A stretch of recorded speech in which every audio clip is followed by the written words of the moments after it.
手机没电了。周末，小美带马克去一个很大的商场买东西，说要让他体验一下中国的扫码支付。商场里灯火通明，店铺林立，马克看什么都觉得新鲜。他们在一家文具店，马克选了几个漂亮的笔记本和笔。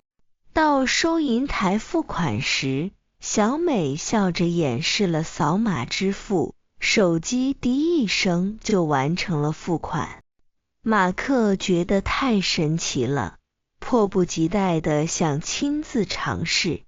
该我了，他兴奋地掏出手机，却发现屏幕上的电池标志已经变红，只剩下不到5%的电量。他赶紧扫码，但就在支付页面即将加载出来时，屏幕猛地一黑，手机彻底关机了。小美，马克举着黑屏的手机，非常尴尬。他刚好没电了。没关系，小问题。小美利落地帮他付了款。走出文具店，他对马克说：“你手机没电了，我们得先解决这个问题。走，我带你去用共享充电宝。”他们很快在走廊里找到了一个共享充电宝的柜机。小美指着机器对马克说：“本来应该教你用手机扫码借的，但现在你的手机用不了。这正好说明一件事。”他顿了顿，认真地说：“一个人出门的时候，如果看到手机电量低于20%，就要像看到红灯一样，赶紧找地方充电，不能等到他完全睡着。”马克用力点点头，这个提醒太重要了。他看着柜机，问道：“那像我现在这样，一个人，手机又完全没电了，该怎么办呢？”“那就只能找人帮忙了。”小美一边说，一边拿出自己的手机。比如，可以请我这样的朋友帮你扫一个，或者，如果你是自己一个人，可以礼貌地请身边的陌生人帮忙。大部分人都很乐意伸出援手的。说着，小美用自己的手机扫码，租了一个充电宝。给你，先让你的手机活过来。他们找到座位，接上电源。几分钟后，手机顺利开机。马克长舒了一口气。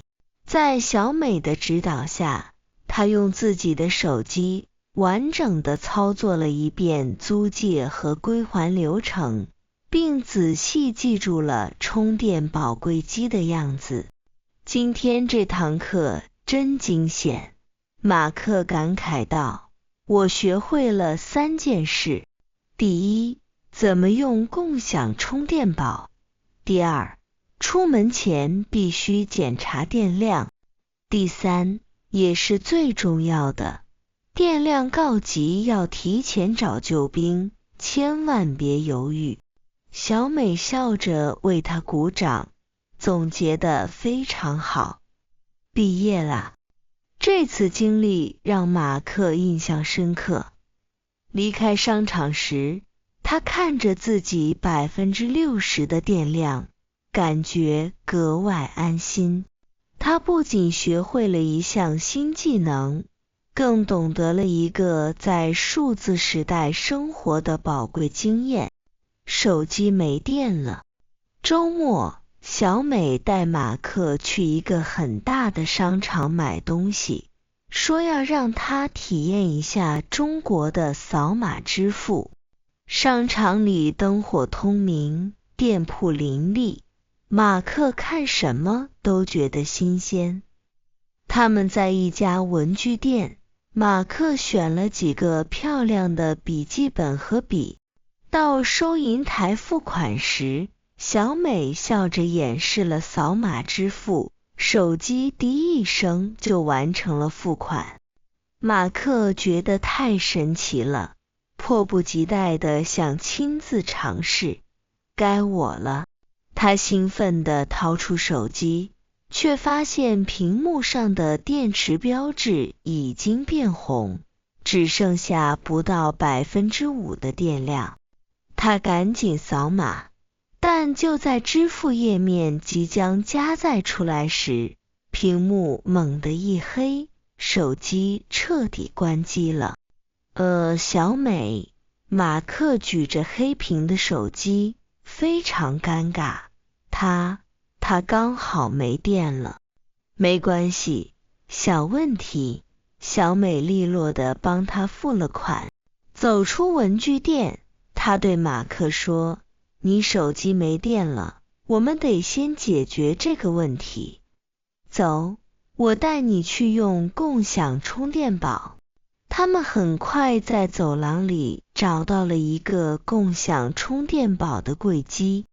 小美指着机器对马克说：“本来应该教你用手机扫码借的，但现在你的手机用不了。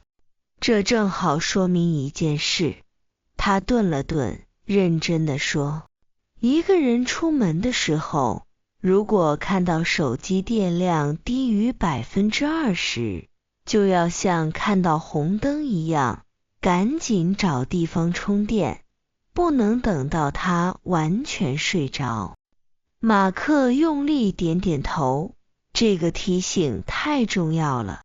他看着柜机，问道：“那像我现在这样，一个人，手机又完全没电了，该怎么办呢？”“那就只能找人帮忙了。”小美一边说，一边拿出自己的手机。比如，可以请我这样的朋友帮你扫一个，或者如果你是自己一个人，可以礼貌地请身边的陌生人帮忙。大部分人都很乐意伸出援手的。说着，小美用自己的手机扫码，租了一个充电宝。给你，先让你的手机活过来。他们找到座位，接上电源。几分钟后，手机顺利开机。马克长舒了一口气。在小美的指导下，他用自己的手机完整地操作了一遍租借和归还流程，并仔细记住了充电宝柜机的样子。今天这堂课真惊险，马克感慨道。我学会了3件事。第一，怎么用共享充电宝。第二，出门前必须检查电量。第三，也是最重要的，电量告急要提前找救兵，千万别犹豫。小美笑着为他鼓掌，总结得非常好。毕业啦。这次经历让马克印象深刻。离开商场时，他看着自己60%的电量，感觉格外安心。他不仅学会了一项新技能，更懂得了一个在数字时代生活的宝贵经验。